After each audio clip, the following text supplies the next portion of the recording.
What's up, everybody? Welcome back to another episode of Talking Supes. It's your boy Ande. And I'm Matt. What's going on? Today we were watching episode 5 of Talking Supes live right after the Super Bowl and the Bad Bunny performance that was just amazing. Soy Boricua, so you already know how I'm feeling about this. This performance was amazing. We're getting more into depth in that in a few. But for further ado, we got some trailers that had just dropped, right? So, and what was some of your favorite trailers that we have written down that you thought were newsworthy for our folks? The first one for me would be Disclosure Day, the new Steven Spielberg film that's coming out. All-star Right. cast, alien film. The first time a teaser came out a couple weeks ago, and it was like just a short little quick teaser. This was a minute long one that dropped, and it looks really great. Great cast. Eve Hewson, Bono's daughter's in it. Krasinski's wife is in it too. I forget her name, Emily Blunt, and I forget who else. But there's a lot of people when the thing pops up, so it looks good. Yeah, Steven Spielberg joint. We haven't had a movie by him for a minute now, and I'm really excited for it as well. So, the sci-fi-ness of it sounds really good. Another reason for me to go see another movie in IMAX, so I'm really hype about that one too. Okay, does look very interesting. Yeah, it should be interesting to see him come back and do something different, and especially a sci-fi, alien movie. I'm excited for that. Right. That looks pretty cool. We also got the Supergirl trailer, which was shown during the Puppy Bowl. So I thought that was a cool spot to do it, especially with Crypto being so heavily featured. It looks great. Yeah. I'm here for Supergirl. It looks like a one of one for the most part, like with the comic. So if you've read the Woman of Tomorrow book, like you're in for a treat because it looks like they kept pretty true to that. Yeah, I've only Especially seen seeing the Momoa. panels. Right. I've only seen the panels of the Woman of Tomorrow. I was in Books of a Million this weekend, and I was gonna pick it up, but at the same time I was like, I know I have this stack to pick up, so I don't really want to commit myself into that. But from what I've seen in the panels, because I've reviewed them a couple of times already. Every time I see the trailer, you're right. It looks 1,000% just like one for one of what the book is about. Yeah, and DC just put out the compact edition, so there's a $10 edition you can buy at any of your bookstores for Right. the Yeah. Supergirl book, which is awesome. So those compact editions from DC really are incredible, and you can pretty much find them anywhere. They're even at like Walmart, and I did see them at Target for a little while, but Target seems to be like cutting down their book section a little bit. So yeah, you probably more so have to go to a bookstore or a comic book shop. But my comic book shop has been selling out of them this week. I forget. Oh, White Knight was the big one from Sean Murphy, which is an awesome Batman book. So that one was like selling super fast. So definitely a huge thing to get those compact editions. Yeah, I saw that one at BAM, and they also had they had all the Batmans because I was gonna get Long Halloween. That was my first one, but then Okay. I also said let me chill on that because I got the stack. So, Yeah, no, yeah, and the Supergirl book for $10 is awesome. Yeah, it is. It's a steal. But I'm also still trying to finish Daredevil Born Again. I'm almost in the end of that, and so I'm just getting back. I'm still getting back in the swing of things, people. After my vacation, like my life is still like I'm not at normal peak yet. This week will probably be the first time I'm actually at normal peak. And But yeah, one of the other things that like mhm. we were promised and didn't get was the Mandalorian and Grogu trailer. Instead, they dropped a Budweiser commercial spoof with Tauntauns as Clydesdale horses. And I was like, okay, maybe Yeah, this is just like a teaser, right? Like I thought this was maybe this is the lead in. Like they're giving us a little funny moments before they drop the trailer later on in the night. And then I went to Twitter and saw that, oh no, our official Super Bowl spot. And I lost my mind when I saw that. So for talk me, about it, bro. That's I crazy. I have only seen one trailer for this movie, and this movie's due out in 3 months now. Maybe not even 3 months. I think 2 months now. So only thing we've gotten is the same trailer they've shown at Star Wars Celebration almost nearly 2 years ago. That's the only thing that's been shown. That's the only thing that's come out. The only promotional material I've seen in person is a billboard at a movie theater. This, for me, I thought was great for Star Wars fans, because the Star Wars fans all got a kick out of it, seeing the Tauntauns, seeing Hoth, what they think is going to be Hoth in the movie. I get it.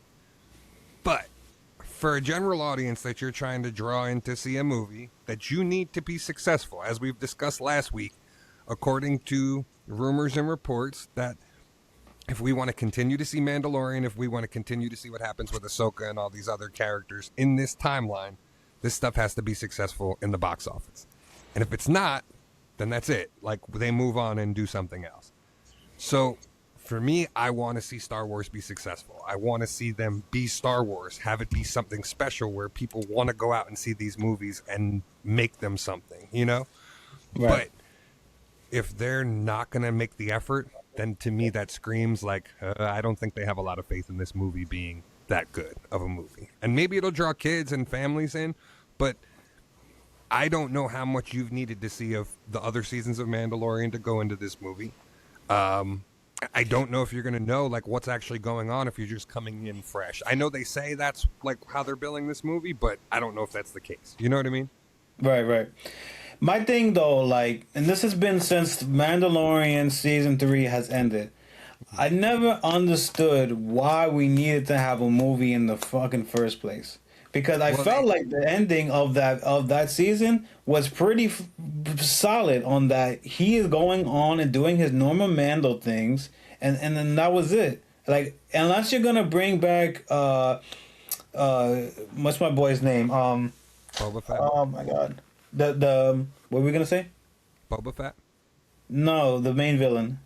Thrawn or Moff Gideon? Moff Gideon. Unless you're gonna bring Moff Gideon back some type of way, then do that. I know Thrawn is supposed to be the big bad, but like at the same time, like, that's what I was just about to say. We don't even know who the villain is for this Mando movie. We don't know who the big bad is, who he's going up against. All that we know from the gist of it is that he's going to be with Jabba the Hutt's son on some mission to do something. That's all we know. Literally, we're 2 months out from the movie, and there's no synopsis, there's no trailer, there's no nothing that really tells us like what the plot of this movie is or why we should go see it. And that, for me, is unfortunate because, again, I want to see Star Wars be successful, but they're not putting in the effort to try to make this be a box office smash, and that scares me. do you feel like this rollout is the outcome of Kennedy like being in charge through the beginning of this, and this is like her last hurrah, so this is her like game plan, like how she decided to set it up, or like No. basically because she's like leaving, like nobody knows what to do with it now because there's no real person in charge. No, I think this is a move from Iger and like the higher ups, basically saying that like they've been less inclined to make Disney Plus content as of lately, and that's something that he's talked about. They've spent a lot of money on shows that just didn't perform and didn't get anybody to watch, and they're not going to continue to do it. So I think he thought, hey, if we actually have something with this Mando thing, let's put them in a movie theater and let's see if we can actually make serious money off of it rather than just putting it on TV and spending the money that we're going to spend to make it and not make anything back off of it. Other than subscribers, which they're not drawing in at this point. It's kind of been like a flat thing for Disney. So, I don't know. Like, to me, I feel like this is apparently what the next season was supposed to be, like, turned into a movie. And, like, the way they ended it, like you said, is Din kind of... That ending of season 3 of Mando was actually supposed to be Cara Dune's ending. So, Gina Carano's character, Cara Dune from the previous seasons of Mando... Right. That was supposed to be her character arc before they fired her off the show. She was supposed to be the one that was supposed to have the cabin on Navarro and like retire there, and she was supposed to be the sheriff of Navarro basically when the story was over. But because she got fired, that never happened. So they changed pace and they made it Mando, where Mando's now got the house on Navarro and that's where he's going to stay. But then unfortunately we lost the great Carl Withers. So now I don't think that storyline really has like any legs. So I think they pivoted more to him hunting down parts of the Empire and parts of the Shadow Council that we saw again at the end of Mando season 3. So it's going to be storylines from that continuing. And Right. my assumption is my assumption is from the end of Mando season 3 that all those Moff Gideons were all clones, even the one that died. I don't think we saw the real Moff Gideon die in the end of season 3. I think the real Moff Gideon we could see in this next Mando movie of him being still the big bad. I mean, that honestly makes the most sense. Is like he's hunting down these other people and he comes across the real Moff Gideon now this time that he's evaded for the past couple times. Like, to me, that makes the most sense. But I don't know if that's the way they're going with it. Oh, sorry, bro. Yeah. I don't know either. Like, it's just like we said before, like the marketing that's been going on. This is a perfect segue. But before I get to that, like we only thing we have now is this like the stuff with Moff Darth Maul that's coming out, and I just only And that's the hope. first thing hitting too. That's coming first before Mhm. the Mando movie.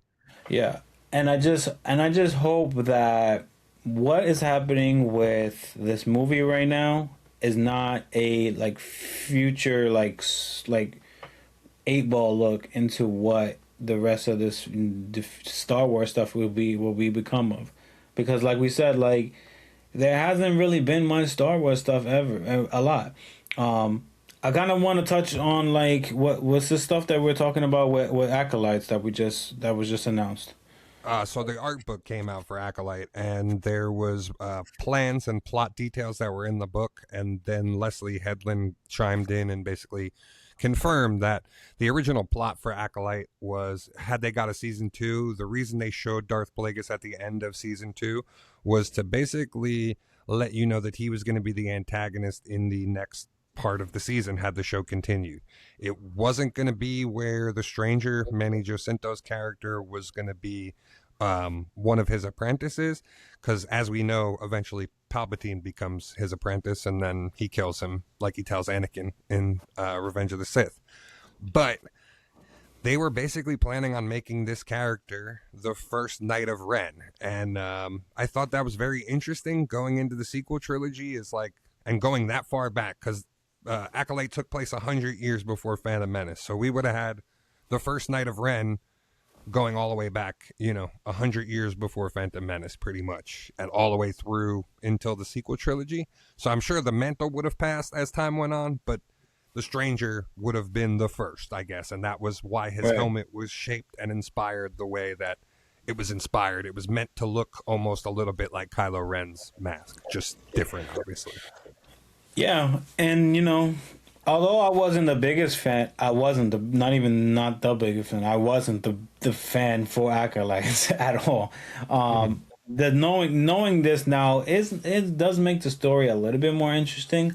I don't know. I wish I would know what caused them to not go that route.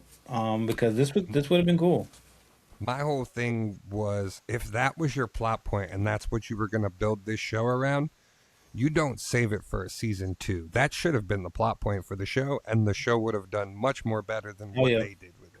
Like, had they ran with that, I would have been all in. Like, on a Darth, like, I'm still all in. If they turn around, there's a Darth Plagueis novel that's out there that is an absolutely fantastic read. If you can find the audiobook online, it's even better to listen to the audiobook, because I believe it's Mark S. Thompson that does the audio narration for it, and he does all the voices and everything, and it's you know what it's superb. called? This It's Darth like Plagueis.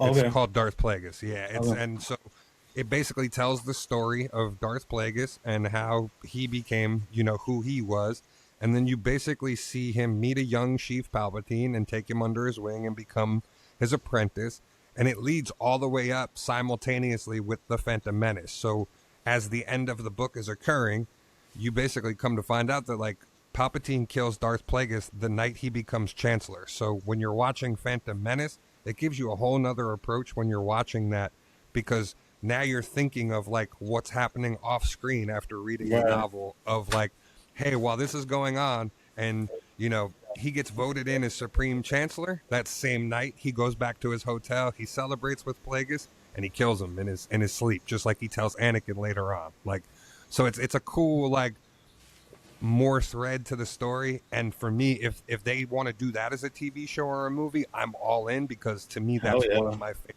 novels that they've done, and like the story is so so great. You get to really see Palpatine and see how evil he truly is, like at his core, even as like a child. So it's like it's really really fantastic novel, and I think it's like part of their Legends series. So I think it's again where like you can get the book pretty cheap going to the bookstore or find the audiobook online. That sounds like something I'll be interested in to get with the audio stuff. I'm definitely gonna look out for that this week. But Yeah, also, like, Penguin Random House is the one who does all of the Star Wars like audiobooks, they and also Del do. Rey is the one who like publishes them. So it's usually like Mark S. Thompson is one of the main narrators. Sometimes they get one of the characters to do the narration. Like there's a Thrawn book narration with like Lars Mikkelsen doing Thrawn's I've seen voice that. because So that's he plays him. So like there's stuff like that, which is a lot of fun from the Star Wars stuff, especially because they do all the sound effects, they do everything, so it feels like you're like captivated in the story. Yeah, I definitely want to get into that for as an audiobook. I do have some audio points that I should be using, so that would be Yeah, perfect that's a for good that. one. Yeah. But like this is what I was gonna say. The like anything that has to do with Clone Wars and just that whole era, I'm always like gun ho for. So if they decided to do that story from the beginning, that's a home run in my book. So I'm really interested into that, and I don't know. I think they kind of threw acolytes in the water when they with the whole woke stuff that happened with the main actress and stuff like that. So like the fact that we know this now is, and the fact that there's a high probability that I don't see acolytes coming back Oh, is it's kind not. of a It's bummer done. now because Yeah, no, it's done. it's And away. you might get this story in a book or a comic book where like they tell the story of the stranger and continue it and just kind of tell you what happens. But Yeah.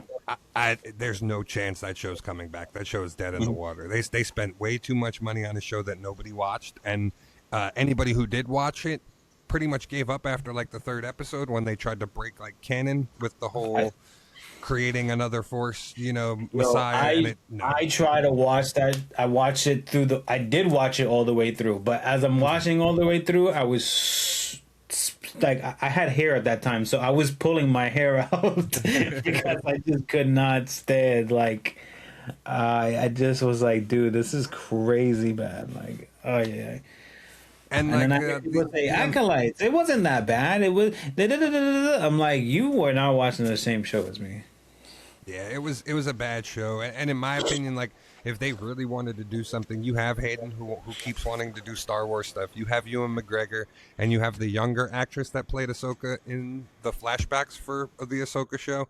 I feel like that's what you should be doing. Like that's a live action Clone Wars show. Create some new stories and incorporate some of the lore from the animated series and do that. And like everyone would watch it, and it would be probably the most fan friendly Star Wars thing you could do at this point that people would like actually jump for and want to see. Facts. All right, moving on. We also now have some. Yeah. To stay on Disney track, we're moving to the new Disney CEO. Announced is going to be Josh DeMuro, head of the company Parks and Consumer Products. He's also is the division. The division Diana Waldron was promoted to president and chief creative officer. I'm familiar with Josh because I've followed a lot of the things that go on with the parks. I've been to Disneyland. I went there once, but I mean I'm familiar with what the difference between the things that go on there and the one in Orlando. Now Diana, I have no recollection about. So you can put me on about that because I don't even know where she's from, her background, nothing. So Josh had ran the parks for the past couple years and is the head of the new Abu Dhabi park that's going to be built. He basically specialized in consumer products, so that was his big like claim to fame. Hmm. Dana Walden was apparently also in the running for this CEO job. Basically, they liked them both so much that they almost did the same situation that they did with the Lucasfilm division by hiring two people to do the same job. So Josh is the CEO, and he's going to be the head of everything, but then Dana's the COO. So she's going to be working hand in hand with him, and they're going to be the new vision for Disney starting in 2027. Iger's contract runs until the end of the year. After that, he becomes a senior advisor. And yeah, so we're going to have some new things going on with the parks and going on with Disney. I'm interested to wonder if the decision, like we were talking about with the Star Wars park and the change to Galaxy's Edge, is coming from him, and this was something that he had wanted to do, and now that he's kind of in the power seat, he can actually make the move. It seems like that's the case, but I'm not 100% sure because it happened around the same time as the Filoni news, so I don't know who would really be the one influencing that. I mean, obviously the CEO would be more inclined for that, but I don't know. I'm just speculating. Yeah, it also makes me think that he might have been the person in charge of the whole thing that happened with the Muppet universe and getting rid of that in Orlando, as well. No, actually, this guy is supposedly a huge fan of the Muppets and wants to see them continue. So even part of this new Muppet show being brought back and the special that was done recently this past week, he's actually one of the people who want to see the Muppets be a staple for Disney, which is impressive. Yeah, yeah, it is because I feel like the Muppets are one of the longest running Disney things that I feel like all generations probably know about, besides this newer generation. Because I don't know. That's what I was going to say. The newer generation doesn't know who the Muppets are and don't care. The special did fantastic. The special did almost 4 million viewers and was the highest rated show in the time slot. So I hope that they bring it back. Seth Rogen and Evan Goldberg were the producers behind it. Their production company's been like behind all kinds of stuff, Schitt's Creek, all these hit shows. So for them to want to do the Muppets and like do it right, like they literally did the opening scene. Somebody did a like a stitch from 1978 and the opening scene from now, and they literally recreated it frame for frame, character for character. So it's really just like a fantastic thing that really came to life, and it was great. It was a great, fun little episode. So I hope it does continue. It would be a lot of fun to see that continue. And they are, I know they got rid of the Muppets experience in the parks, but the Rock and Roller Coaster is going to be converted into the Muppets Mayhem. So that's going to be kind of the trade-off for it. Yeah, and another thing, with the whole the Dubai park that's coming, and the stuff that's still supposed to be coming for the park in Orlando. Like, I just hope that this, because of this Dubai thing that's happening now, Abu Dhabi. Abu Dhabi, sorry, the Abu Dhabi park that is happening. We don't lose focus on finishing. What is it, Villains Land in Orlando. Yeah, no, all that stuff's underway for Villains Land to happen. That's been long planned. The Avengers campus is long planned. Those are things that are already being worked on in the parks. They've already started construction on most of that. So it's going to be interesting. I'm interested to see, too, because Universal Studios is going to have to do something regarding that as well, because once the Marvel park opens in Disney, the Universal one has to go. So that's part of like the contract and the deal. I want to say it ends at the end of this year. So that island and Islands of Adventure is going to have to be totally redesigned and turned into something new. And I'm sure they're ready for that, because I see that they're also doing stuff with building another park in Texas and in other places across the world as well. So I'm sure they're getting ready for that. But this is going to be interesting. I'm a huge fan of Josh. I've seen him talk to a lot of people in the parks. He seems like a really cool guy.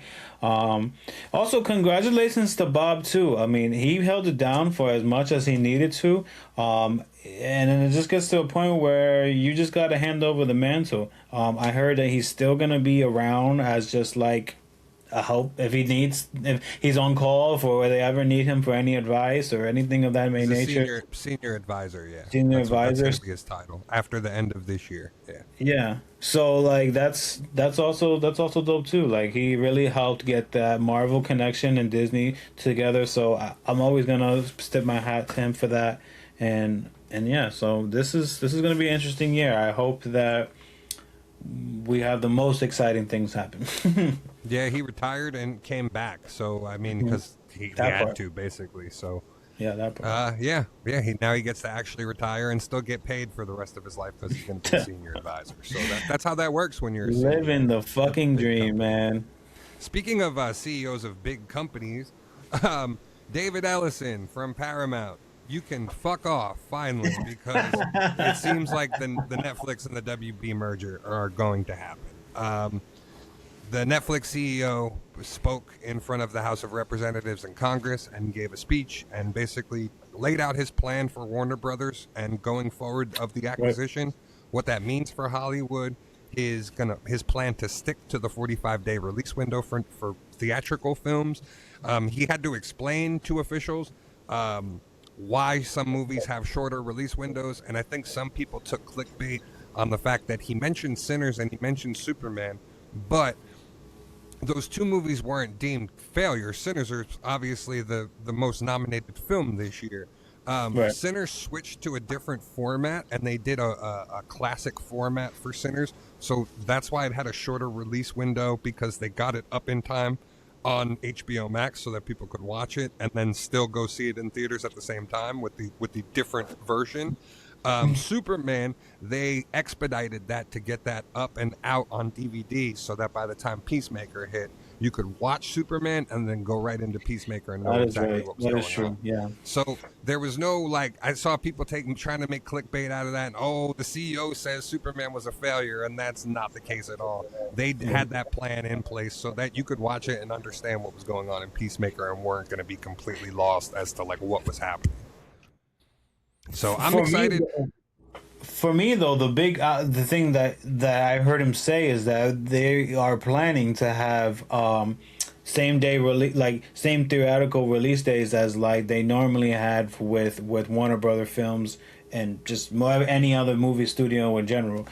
Yeah, they're That going to that stick was to that 45-day window. Yeah. Yeah, that was the big thing to me because I always said to myself like, damn, if Warner Brothers merges with Netflix now, are we only gonna get these fucking like these special Netflix premieres that happen at only these special places like Netflix House over here by me and KOP or stuff like that, and then that would be the only time I would able to see these Warner Brother movies now, or unless until it hits Netflix itself. So I was worried about that. But when I hear that he says no, it's still sticking to its normal release schedule, that was a weight off my shoulders, and I was happy hearing that. The main thing was he basically explained that Netflix never had the model for theater releases. Like they would have loved to do it. There's been some special movies like Frankenstein and I think that Glass Onion movie and a couple others that have done some sort of theatrical release window through that. But they Yeah, didn't have the people in place to pull off theatrical releases. Warner Brothers does. And for me that's the big thing is like Warner Brothers has this hierarchy that's already in place that's going to stay on. None of those people are losing their jobs. Even the CEO, I'm pretty sure, is staying on as the CEO of Warner Brothers. Like, yeah, so everyone who's there, everyone who's been making classic movies for the past however many years, they're going to still be there. Warner Brothers is still going to run as its own thing like it's been. But now Netflix has the opportunity to say, hey, if we don't have a lot of faith in this one project, we could just take this project and this project becomes a Netflix release. Or if Netflix has a release that they say, hey, I think this is big enough to be a movie, they can now take this to Warner Brothers and do that. I know the big thing for a lot of people was studios combining and that this is going to create less jobs for people and less places for people to work. That's not going to be the case in this. Netflix is opening. They just broke ground on a brand new studio here in New Jersey. right. Um, they are prepared. We're getting, I think, 3 different movie studios in New Jersey. So it's about to become East Hollywood over here, and that's the intent. They're trying to make more movies. They're trying to shoot more things here, and to me, this is great news. I would have despised if Paramount got this. In my assumption, and I'm not going to state it as fact, but Paramount was looking to purchase Warner Brothers for CNN and for the news media that they control. This wasn't about them wanting the Warner Brothers library. This wasn't about them, honoring any of the lineage, they would have just folded Warner Brothers into Paramount, and Warner Brothers would have been gone. People like James Gunn would have been out of jobs. These things is not what the shareholders wanted. The shareholders want to still be part of WB, still have that legacy. And Warner Brothers is one of the few studios that still has an archivist that still goes back and makes movies, like still puts movies out for people that they can own and keeps these classic things so they're a part of history. The film industry is one of the most important things as a whole in this country, and it needs to be preserved. And the fact that Warner Brothers, this legendary studio, is going to stay preserved is such an important thing for Hollywood, in my opinion. No, you hit it right on the nose, 1000%. They have so many great classics titles that go back before I was even freaking thought of. So to keep that preservation is amazing, and bravo to them to keeping it up in the running that way. Yeah, so now it looks like there's going to be no more holdings up on that deal.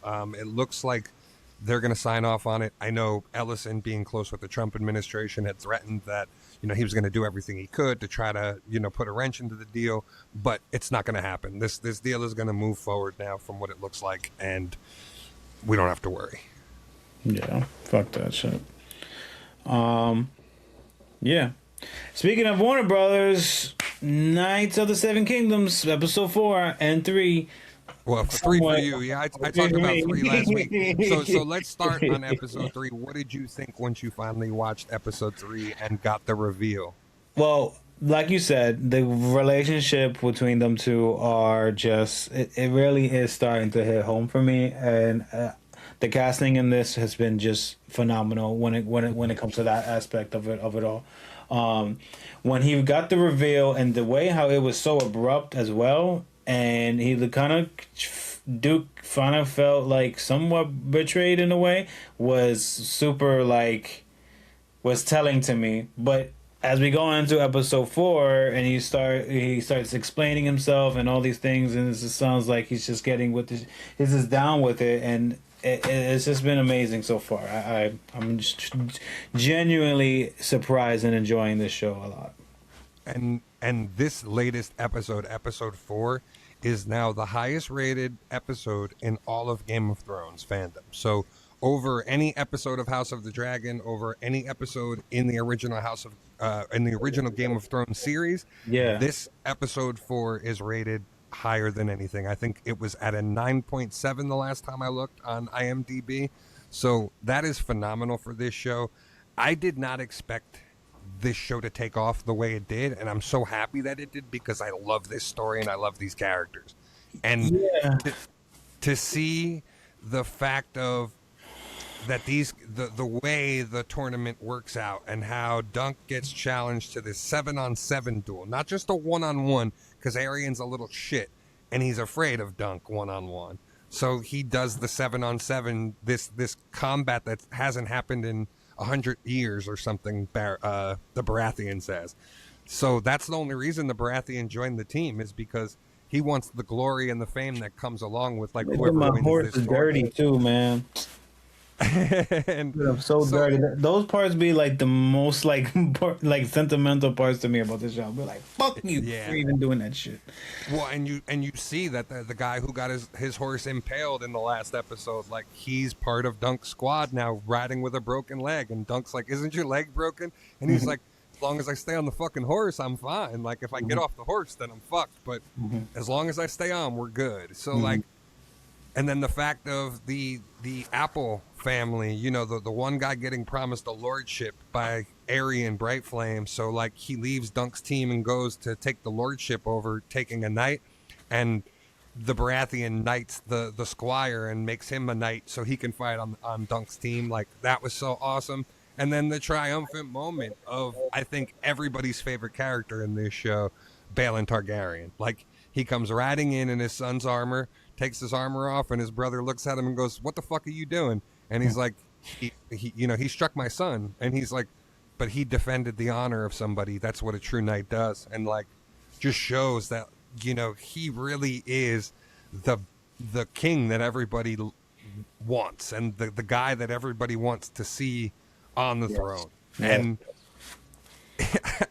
I am so excited to see the reaction from people for next week because I almost feel like it's another Red Wedding situation where like people who haven't read the books, people who don't know what's going to happen once this tournament actually takes place, I think are going to be so shocked at like what actually takes place that you're going to get that same like internet reaction of people just being in shock and awe and can't believe it because I'm not going to spoil anything because I want people to enjoy it and see it for what it is. But I'm excited to see people's reactions, knowing, you know, being a book reader and knowing like how this all plays out. And my guess is like all of next episode should be the tournament, and then we'll probably get the fallout from the tournament as being the last episode because there are only 2 more episodes left for this season. So yeah, that's my assumption.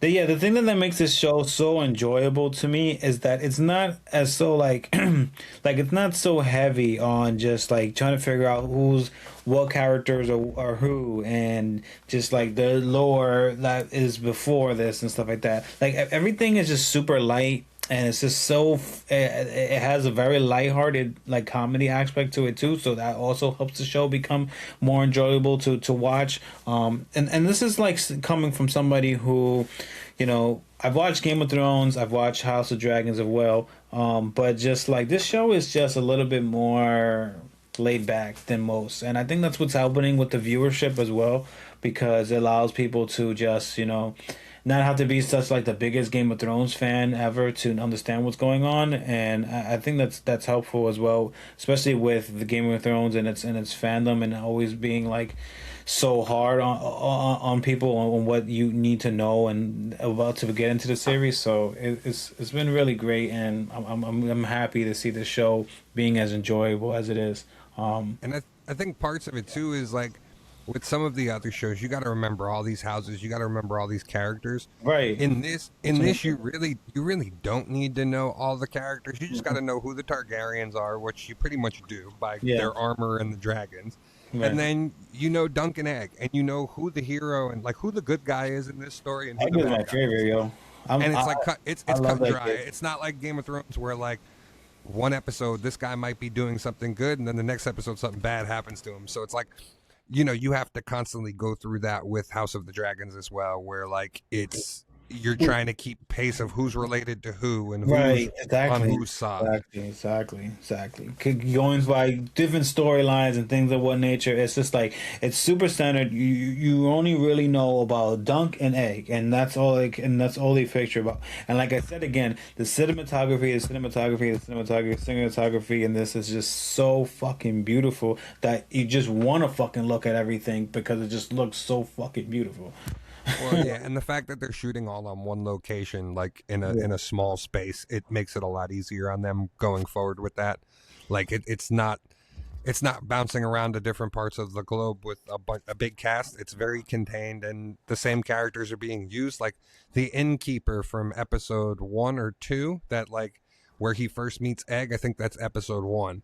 She's the same one who tells Egg his fortune, and we didn't even talk about that last week, I don't think, because you hadn't seen that part yet. Mm-hmm. But Egg gets told, you know, what happens to him in the future. Oh, no, we did touch on it a little bit. We did touch on it. Yeah, so, like, that was a cool thing. But that actress was the same actress that was the barkeep in the first episode. So, like, it's a very small cast. They're reusing characters if they can in different spots, which is fine. Like, I'm fine with that. And like, I don't know if that was intentional to be like, oh, the barkeep is also a fortune teller and knows these things, or if it was just, hey, we got this actress that's on set, let's just use her for something else too. Let's put a hood on her and just, you know, dress her up. But yeah, I've loved the show. Baelor Targaryen, Balin, you know, he is so awesome. And yeah, I'm looking forward to seeing this tournament kick off next week. It should be a lot of fun. The only thing that sucks is the episode came out early, so we have to wait now 10 days before we get to see the next episode. So it's not till next Sunday. Sunday. Yeah, I'm really excited. Fly by like nothing, bro, and we're gonna get it. So it's gonna be right there, no problem. Yeah, like I said though, I would assume for the most part this is supposed to be the longest episode of the season. This next episode coming out, so I'm assuming this is going to be pretty much the big part of the tournament, if not the whole entire tournament. No, it's going to be. And and then we get the fallout in the following episode, and then we're on to the next part of the story for them. So I think it'll be fun. Like I said, I'm more so looking forward to people's reactions next week, but we'll see how that goes. Right. Um, Right, moving right along to more news in other series that are continuing. We just found out that the Kingpin will be unable to appear in any Spider-Man. Well, I want to say any Spider-Man, but in the current Spider-Man and any movie due to rights and issues. Ed reported this to me earlier this week. So when it comes down to like the rights and issues, can you break that down for us? Because Because it's all Marvel, so I don't understand how he wouldn't be able to be seen in this. I looked into it too, and I wasn't really able to find like where these rights would be tied up, unless it's tied up with the creator himself, like the creator of Kingpin himself. That's the only thing I can assume. Unless the other thing I can say is it could have to do with the Sony deal and the way some of those Spider-Man characters technically are like listed. So like if Kingpin is technically listed as a Spider-Man character, I don't think that's why they can use him in a movie. But even if it's a Marvel collab like that? Yeah, because they don't have the collab deal for Kingpin. They have a collab deal for Spider-Man, and that is it. There's no collab on like any of those characters unless they're involved in the movie. So I don't know how that's actually going to work. But Vincent D'Onofrio came out and he reiterated it. It was something that he talked about, like I think around the time Daredevil came out, that like he wasn't going to be in the Spider-Man movie. He can't appear in movies, and he said basically until they work this deal out, that like he can't wait, because basically what he said was, the thing that it helps me is I don't have to be a side piece in the movie. I can be the main whole thing when it comes down to it. So I was like, okay, I see your point. Like you want the star villain role, not just like sharing a part in the movie. And I'm cool with that for Vincent D'Onofrio. Like he's fantastic in that role. So it really, makes no difference to me as far as like, okay, we don't get him in this, but maybe in a year or two down the line, if they can work something out, we get him in a movie on his own, Yeah, I can't. And it's just still boggling to me with this movie rights and stuff. It's just like it's already 2026.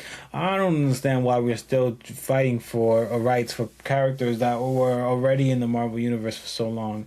Like it comes down to what Stan Lee did years ago, and when he was selling off parts of the company because the company was going bankrupt, and he needed Marvel to stay afloat. So to do that, he sold the rights for Spider-Man to Sony, and he sold the rights to X-Men to Fox, and Fantastic Four along with it. So like all of that was part of that, and the way that all breaks down, it depends on which characters are included in which deal, and that's why that all broke out the way it did.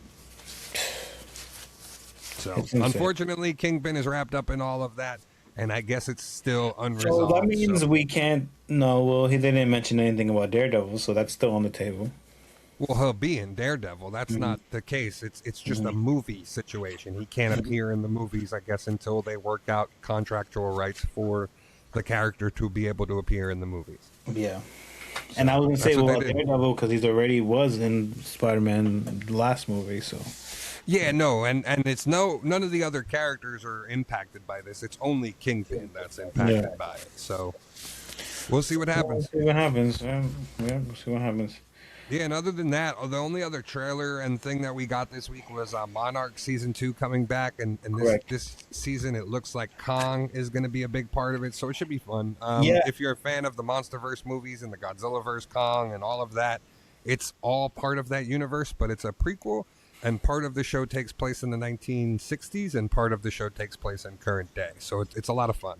So one, I wasn't even in a lick of interested into this Monarch thing until I noticed that they were really showing Godzilla and Kong.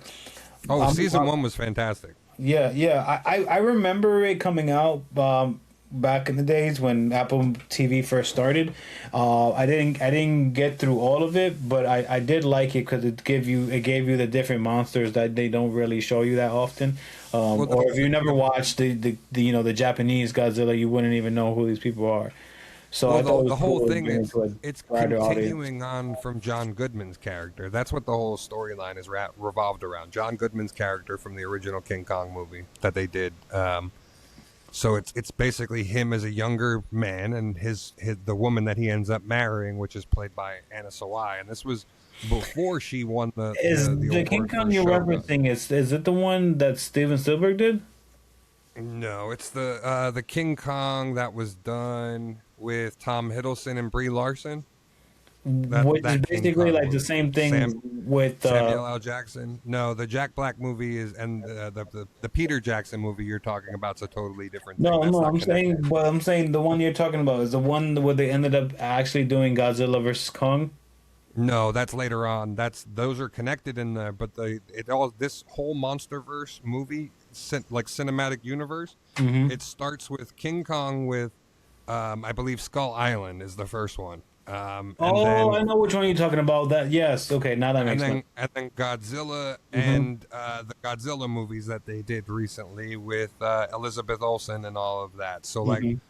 that's kind of where this whole entire universe starts, and then it's evolved now into Godzilla vs Kong. The Monarch show is a prequel to all of this, so it's basically showing you John Goodman's character from Skull Island as a younger man, and how the government even found out about the monsters and Godzilla and all of the things like that took place. So how this organization was made to basically overlook this and control what was going on.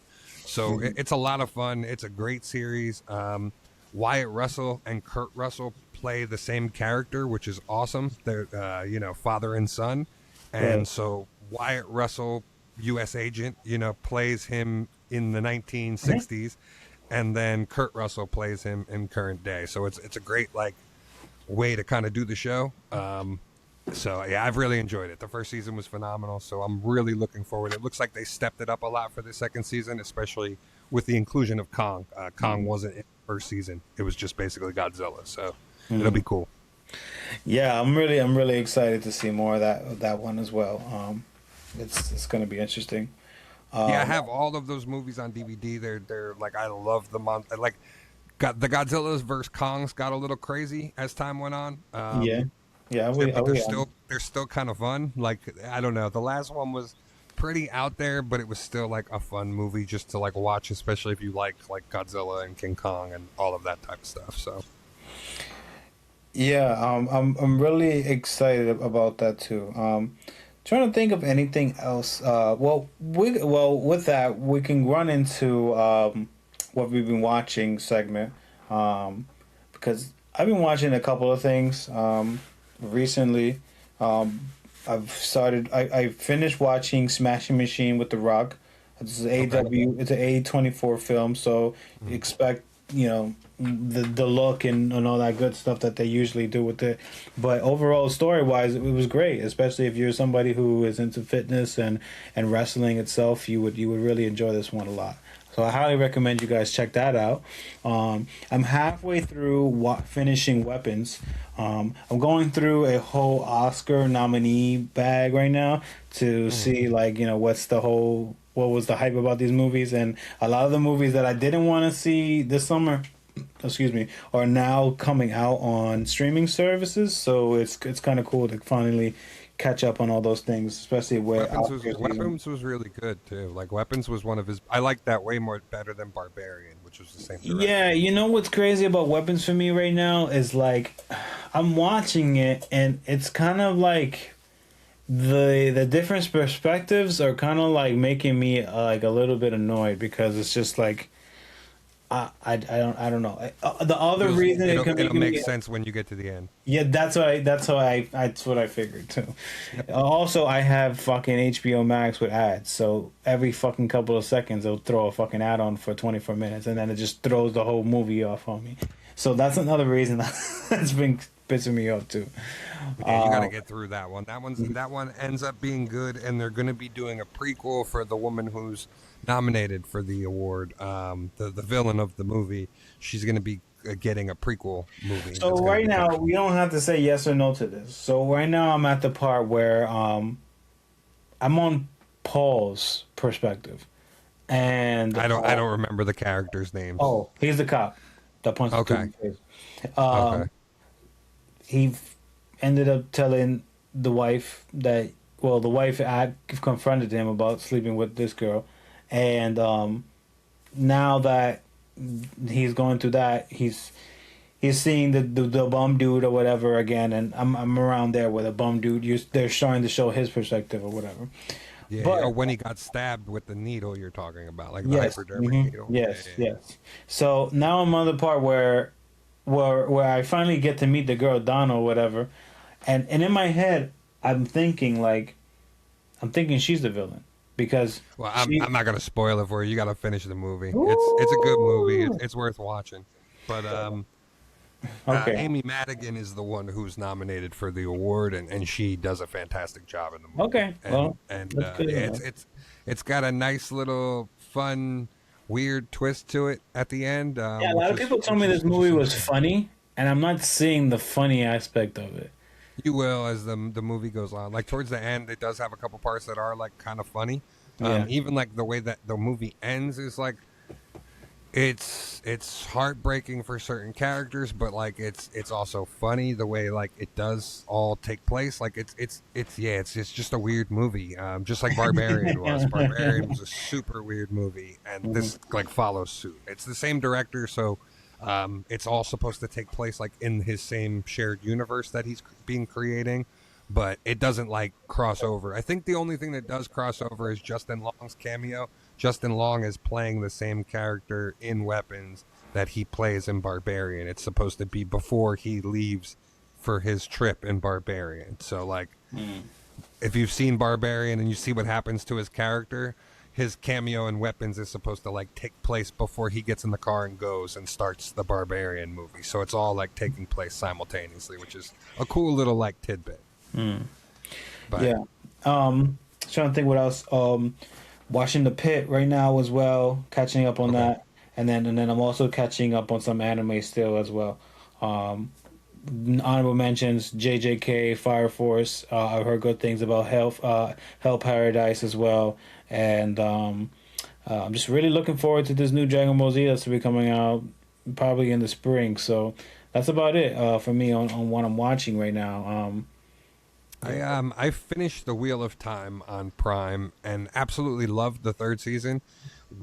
To me, this I could see why this show suffered early on because the first two seasons kind of play out like the Rings of Power show, where it's slow, it's a lot of world building, it's a lot of just talking and back and forth and introducing all of these characters for this big landscape that they set up. And then you get to the third season, and the third season from that first episode kicks off with like such a bang and continues.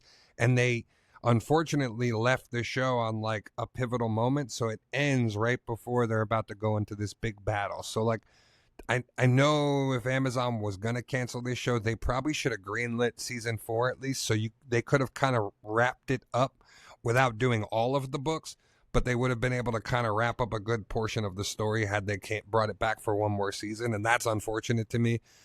I did go out and buy a bunch of the books though, so I'm going to be diving into the books and trying to read.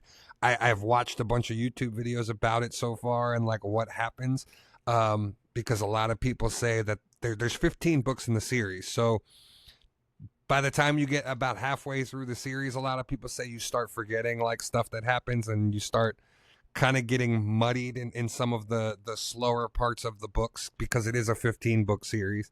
So yeah, I'm looking forward to diving into it, but that's pretty much what I watched outside of the Muppets this week. I was excited for that. I couldn't wait for it to come back. Yes. So yeah, it was a lot of fun to just kind of relive that. I was a big fan of the Muppet Show when I was a kid. Grew up watching like the reruns of it. So yeah, it was fun to see that come back. But yeah, that's pretty much it for me this week. Facts. Muppets was great. I forgot to mention that as well. Always good seeing the gang back together like that, and they're. Oh, and you know what I did watch? I finished His and Hers, and that was fantastic as well with I've heard good Tessa things about Thompson that. I haven't and got John into it. Bernthal. I Yeah, haven't that got was into it a mainly because fantastic show.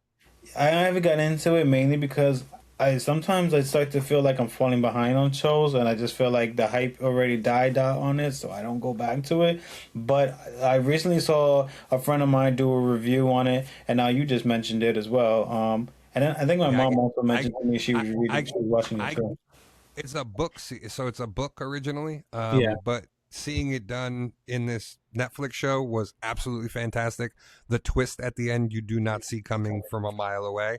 that's what people say. So that was a lot of fun. For I love those type of shows. So for them to deliver something that like even surprised me, usually by like episode 2 or 3, I kind of have an idea of like who did it, but to see like the twist on this was crazy. Tessa Thompson, fantastic actress, she kills this. John Bernthal puts on a good performance in this. It really was such a great show, so I would definitely recommend it. I gave it 4.5 stars on Letterboxd, so that's how high I thought it, how Ooh. great it was. So Yeah, yeah, great TV out right now, guys. I can't wait. We're also getting My Friendly Neighbors. I think I'm saying that right. On Apple TV soon as well. I finished watching Shrinking. So look out for those as well. But overall, before we end this pod, there are two music bits that I really want to get into. One of which is the amazing halftime show that we just got with Bad Bunny, that I mentioned in the beginning half of the show. I just want to say my overall thoughts on this. I just felt like it was a great representation of what I feel like America really is and should be, and it's about unity. And like the slogan says, it's the stronger thing other than hate is love. And I just find that slogan to be so powerful and just something that we need to embed it more in our everyday lives, especially with these times that we're going through. And, like, the more we make ourselves divided and things of that nature and just separate ourselves more, it just causes more of the overall problem that we're having.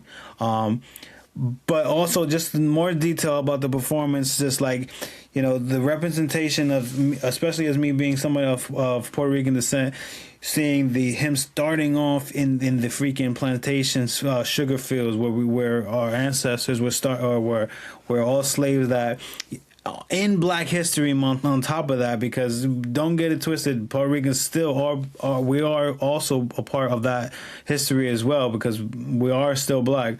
Then we have the scene where he is it's like a wedding scene, and you see the little boy who was sleeping in the party, and that was me. Like, I was that kid. So seeing that and in this performance was super like emotional for me, because I felt that.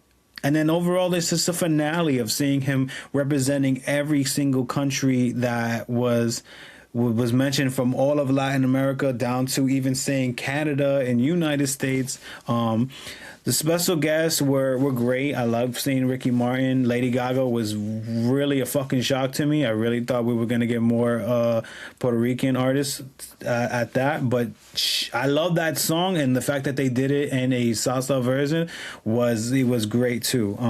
But overall, this was probably my favorite performance I've seen from the Super Bowl in a long time. I love watching live performances. So anytime these award shows and things like that come up, I'm here for it, because I just love live music. And yeah, before I move to the next topic, did you have anything to say about this, Ed? No. I didn't watch it. Okay, cool. All right. So, my second thing is what I want to talk about is, recently we just got a new J. Cole album. I did say we spoke about the announcement of it a couple episodes ago, and overall thoughts. I've been moving through this on and off. Me and Ed talked about it a little bit yesterday, but not too much. But it's just like there's things that frustrate me about J. Cole that he still continues to do to this day. But then there's also things that I love that he does so fucking great, and those great things are sometimes outweigh the bad things, but you can't erase the bad things. I'm still working through this album, But overall, like as of right now, it's a work in progress. I'm giving it. It's still in my 8.8 out of 10 ish area. Cause I got my songs that I love, and then I got the songs that I don't like. But there's less. There's songs that I really love that are less of what are less from what the overall album has because it's a double disc. And I'm cool with just having my little 4 or 5, and we're calling it a day. But anyways, I'm done yapping on that. So Ed, what you think? I still have to finish it. I've only made my way through the first disc and part of the second disc so far. Yeah. Parks put it in perspective for me, which I wasn't aware that there's a concept to the whole first disc, and I'm guessing it's the same concept on the second disc as well. Why the age differences, so why it's 29 and 39. Apparently, apparently the whole first disc is supposed to be him returning back home at 29 years old, and these are all the things that happened when he went back home during that journey. So when you look at the album from that perspective, going back and like listening to it, knowing that, I think you have a different context for the way things are laid out and the way things are going. I don't have any criticisms of the album per se. My only, I guess, criticism, and it's not even really a criticism, he jumps around a lot. So there's songs that like will switch up beats halfway or have a different beat break or change tones the whole entire song. So like you might get a portion of a song that's, you know, the first verse and the hook, and then when you get to the second verse, it's a totally different beat or it's a totally different sound or a different context to what he's rapping about. I like that in instances, like it works for some songs, but sometimes like I kind of want to hear him keep rapping about like whatever he's talking about in the opening rather than what the song ends up being, because I almost feel like it ends up being like 2 or 3 songs sometimes in one song, which is cool to do, but to me that was like literally my only complaint of what I heard so far. There's some songs I like more than others, but for me the last half of 29, I think it's the last 4 songs on that disc are all phenomenal, and then going into 39, those first couple songs are great too. So that's about as far as I've made it. I haven't finished the second disc, so I can't really give like a full critique of the whole project, but good on Cole. If I'm a fan of doing music for you and not for the people who listen to it. Yeah. Sometimes you need to just draw out the crowd and ignore what they want. And for me, I'd rather him focus on him and deliver a project that like is true to him. And it's his life, it's his story. And if this is his riding off into the sunset, then yeah, fuck the fans and fuck what the fans want. Do what you want to do, because you've been doing what the fans have wanted for your whole career. And now this is about you and your art form. And I think that's where people lose music sometimes. It's not necessarily about what you like or what you want to listen to. Sometimes it's about what the artist wants to make in that moment. And I think that gets lost on so many people when they listen to music and consume music. They want the catchy thing. They want the thing that sounds like the other song you did or whatever. And that's not art. That's not being an artist. Being an artist is doing what J. Cole did and creating something from scratch and pouring your heart and soul into it and making a work of art, not something that's just going to come and go. And I feel like if you are an original J. Cole fan, if you started off in his career and listened to his early tapes and came in listening to that, this is service for you, because he goes back to that. These are songs and these are tones and flips that like old J. Cole did. But it's also the criticism that a lot of people gave him over his career with some of that old J. Cole. And when he got to Forest Hill Drive, he made that project to be a hit record. Best album he made, in my opinion.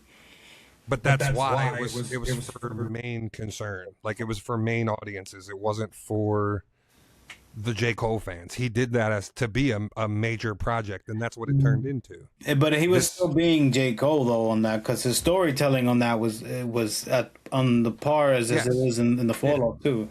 But he made songs for that would play in a club. He made songs that were going to be on the radio. Right. This is him making music for him and telling his story, and I applaud that whenever an artist does it. To me, that's what true artistry is. So until I can like listen to the rest of the whole project and kind of judge on the scale from there, I commend him for it. And if this is, you know, his last album, I think he did what he needed to do on it going forward. Yeah, it definitely sounds like it. So we will see what happens from here. Yeah. But yeah, that is the main gist of the news that we got for you guys this week. I hope you guys are having a great week out there. I hope everything is going smooth.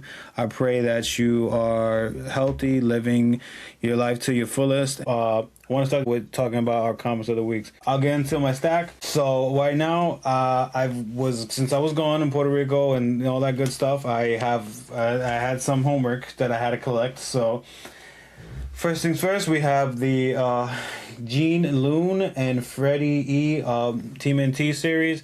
I talked about this earlier or one time before, that how I kept getting Nexus series and I wasn't really into them. I just wanted the mainline stuff, because this stuff right here was really interesting, and I'm loving what they're doing with the turtles and just the overall world of putting the mutant universe, combining them with other people and just everybody living in harmony that are like mutants and stuff like that. And it's really great here.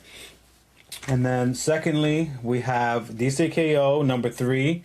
I've heard really good things that happen in this book, so I'm really excited to get into it. Yeah, if you know, you know. So this is gonna be fun. And then I have Captain America's by Zdarsky's part 1 of the Doom Shadows, which will be leading to Armageddon with Wolverine and this next big Marvel event that's coming out soon. This book right here, I've been loving this Captain America series. It's crazy because I just tried it out and I was just, you know what, fuck it, because I'm not even the biggest Captain America fan, but something about it called me and I started reading, and this series has been on the top of the pile for sure. I should have actually said this one first, to be honest, but this one I'm really excited to get into. What we have here, the 4th, we have Miles Morales Spider-Man. This is also something that has been leading into the Ultimate Endgame universe one as well. You learn here about what Miles is going through, and you know, he versus one of his, what they say is one of his biggest threats in this, his nemesis in this, and this has been really great as well. Can't even front. Seeing Miles in more mature state, kind of like how we've all seen Spider-Man in his mature state, and seeing how he deals with his powers and all that good stuff has been really interesting as well. So I can't wait to get into this one. This is a big pile, guys. Still got a couple more to go. So now we have Absolute Batman number 16 with Wonder Woman, and she entering the Absolute Batman universe. So another good one that I can't wait to read. Everybody knows about Batman Absolute. You know. So yeah, can't wait to read this one. Then we have one of my other favorites, Night Fight. I think this is the final one of the series. What they've been doing here with, spoiler alert, with Clayface and just the whole Wayne family and just how everything has been going down in this. It's another good one to check out. I definitely highly recommend you guys check out this one. Supposedly that universe might continue too. That's what they're saying. That might continue after this. But there's a cool bit. The only thing I cared about in that issue, I didn't pick it up. I just wanted to see the panel. Was they did Jason Todd being married to Rose in the future, so that was a cool little thing for Jason. Ooh, yeah. Then we have this. Like I said, the Math Fraction and her Jamie. I forget his last name, but Jimenez. This one right here, this is number 6 of the new run of Batman. Can't wait to get into this because I've been loving the art design of this. One of my favorite things about this though is the fact that like when they introduce a new gadget, they give you like a cool UI panel of like what it is. Yeah, what it is and all that stuff. Like I find that to be really cool and interesting, and this helps the reader get more into like an in-universe type of like style. And I've been reading. I really love the art of this, just in general too. So can't wait for that. All right, we got 3 more here. This is another one, Boss Battles, Geisei KO. I've heard really great things about this. I think this is the one where we first get introduced to Sub-Zero and Homelander as well.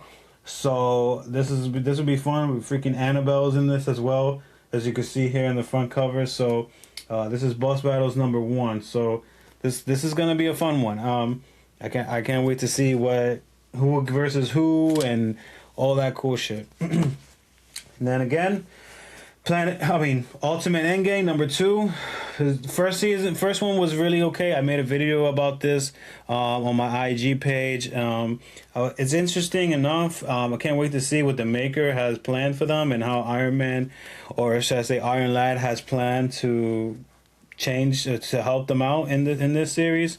We'll see. I don't know. The first one I was okay with, but I said last week I said this came out, so it was only right that I got number 2 to see where they take it from here.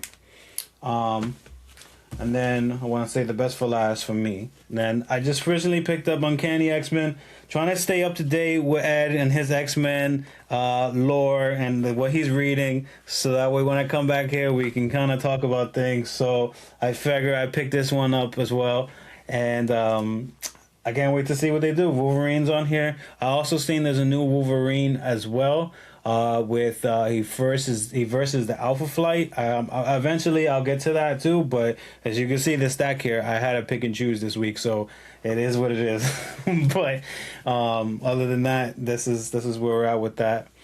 And then last but not least, Planet She-Hulk number 3. Like I said, I've been loving what Sarah Phillips has been doing with this. She's also has a new run of Daredevil coming out that I'm really excited about. I've been watching her talk about it all over TikTok, and just really how she's excited for the character and just all that good stuff. But what I've been seeing out of this one right here has been nothing but fun. Love the art style of it.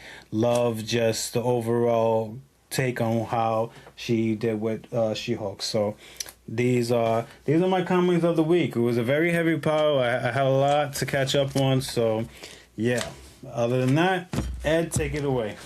Well, you touched on both of mine. I just have Uncanny X-Men and Batman, and I don't want to spoil them for you, so because you haven't. Okay. So. Just wanted to share some words that I had seen on Instagram the other day, and I had screenshot this, and I meant to say it last week. It comes from a Twitter user by the name of Robert Garcia, and he tweets, "Superman is about immigration, X-Men is about diversity and civil rights, Star Wars is about fighting fascism, Star Trek is about equality. If you enjoy these fandoms, you are inherently reading progressive stories. The good guys always fights Nazis and billionaire villains." With that note, this is Talking Supes. I hope you all enjoy this episode. My name is Ande Gatchu. And I'm Ed from Ways of the Sith. And you've been talked with Supes. Peace.